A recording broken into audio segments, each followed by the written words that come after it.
We still do amazingly high-quality research. You'll be hearing a bit about that this evening. Lots of examples. This one actually was on the cover of Nature magazine this year, so that's a fantastic example of an achievement. We have an extremely strong industry engagement. My estimate is about 50 different company interactions at any given point in time, and you can see some of those here. We also have a lot of different industry-facing roles, so we're very engaged in external organisations that are in turn very, very engaged with industry. We have many high-impact spin-out companies, and you'll be hearing from one of those this evening, Diraq, but we do have many others in different areas as well. And they're growing all the time. 42 people employed by these spin-out companies already. It's almost as big as this. We do still have, and many of you will remember this, of course, very high-quality learning and hands-on practical skills is still really at the core of our curriculum. And we pride ourselves on how well we teach those. Of course, we innovate a lot. We're electrical engineers. We love to innovate. And so we've been innovating in everything that we do in our learning and teaching, including the quantum engineering program that we just heard about as well. During COVID, we've had to innovate even more than usual and even faster than usual. And so this gives you a bit of a glimpse about how we've been teaching during the COVID years. And we do have students in the room, so they know what it's like on the other end of this as well. But it's been a very exciting journey. And we do still have a very active and engaged student cohort. So you see here some of our recent graduates, some of our student societies. Great to see students society representatives here this evening as well, doing all kinds of different things, running all kinds of activities to support students. Including, very recently, this was just today, I think, was it? A study session. Elect 3705, for those who've never heard of it, is the Fundamentals of Quantum Engineering course. So, yes, assignment 2 probably is quite difficult. And more focus on student society. So with that, I will finish, and then we'll have the introduction to the panel. Really wonderful to see you all this evening. Thank you.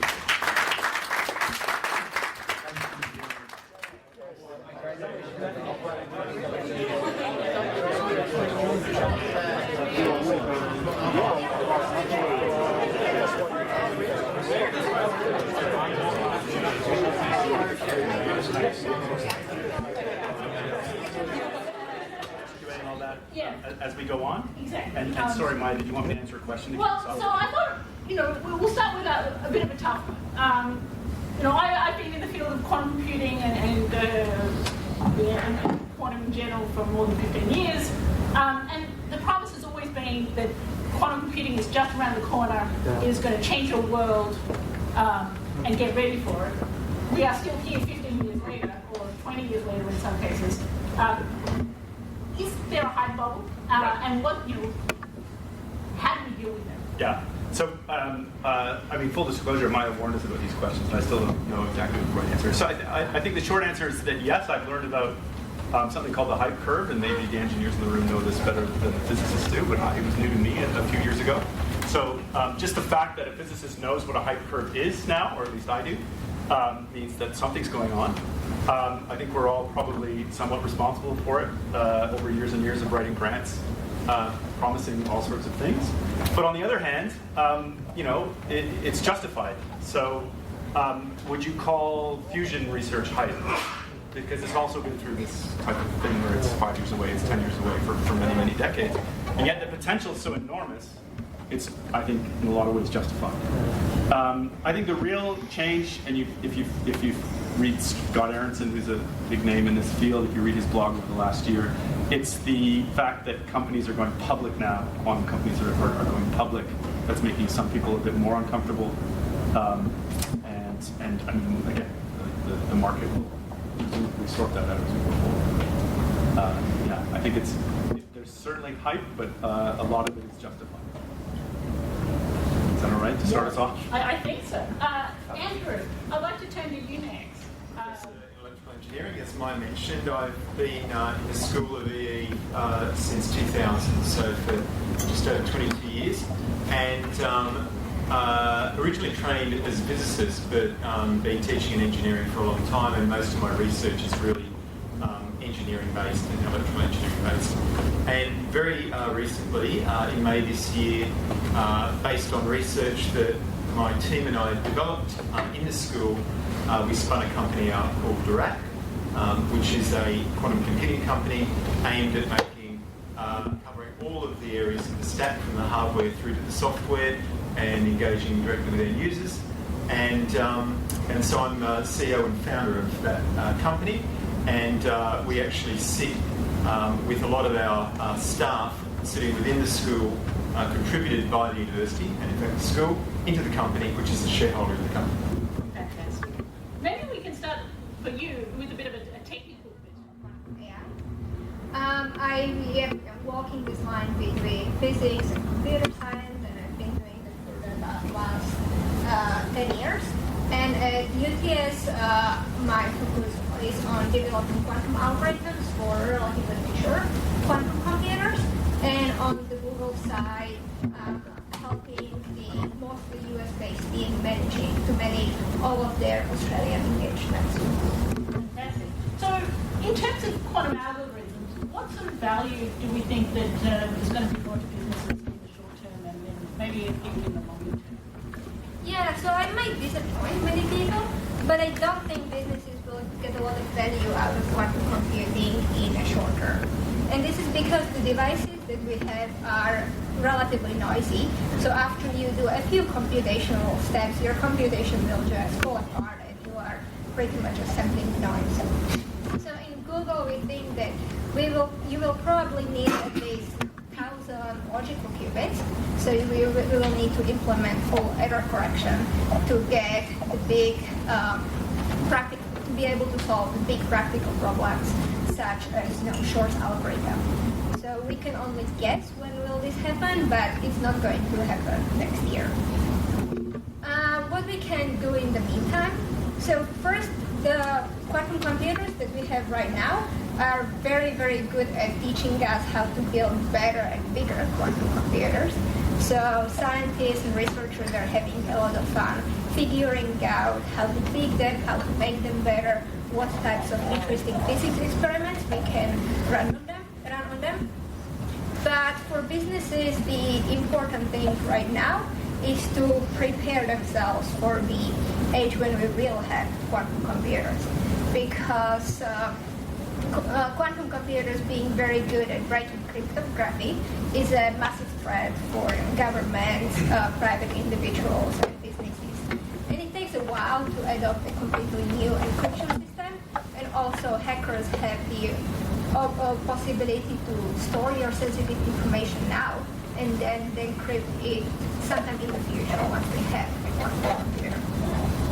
But on the longer term, besides breaking cryptography, quantum computers are turning out to be very, very good for many problems involving quantum physics, quantum chemistry, understanding new materials, making some pharmaceutical compounds, and also some problems in artificial intelligence, even though that's much, much harder to quantify. The thing that we are learning is that quantum computers are not going to be just faster computers or computer uniformly better for all types of problems. We can say with mathematical certainty that for some problems, quantum computers will be too slow. They don't offer no advantages. For some problems, the type of problems where they do offer advantage are, much bigger. Yeah, maybe you could solve some logistic problems, but you would have to have, billion cities to make it work, doing it on a quantum computer. But we are finding more and more problems where quantum computers, can be useful on the scale of thousands of logical qubits. Thank you for having me today. My name is Ariel, and I work for IBM in the technology department. I lead the IBM partner ecosystem in there. I think I'm the only one not associated with the university in any form. I studied in Moscow, theoretical physics, and then mathematics in general. So, and at some point I moved to the industry. I was a associate professor of theoretical physics in Munich, at the University of Munich, and then at some point I switched to the industry. In terms of your question, the processor, so yes, it has 433 qubits, and it's our biggest processor to date. I think there is a lot of focus on how many qubits are in a chip, and that's, although that's important, that's not the whole picture. It's so a few things have been mentioned today here, like noise, and we can build a chip with 1 million qubits, but it would be unusable, absolutely unusable. So the noise that it will produce, it will be too big to trust any computation on that chip. So our previous chip had 127 qubits, and what was important there is that IBM debuted a new architecture for that chip.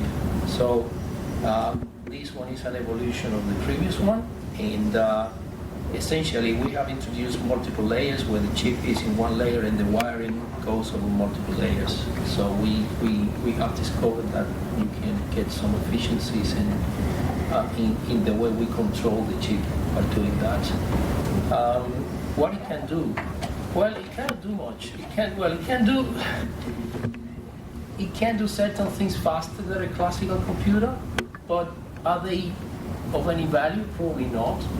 We cannot solve any meaningful problem today yet with that, but it's a step towards reaching that point. So it's an incremental kind of process, and there is a lot of research involved in that, a lot of engineering involved in that, also a lot of adjusting the programming model to these new architectures, and so that we can rely on the computation. So when we say it's 433 qubits, is something that we can rely on for meaningful computations, whatever computations we can do with that. So that's essentially it. Great. It's an amazing engineering achievement going, Yeah. seeing where we've gone from one individual qubit up to this now format.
Thank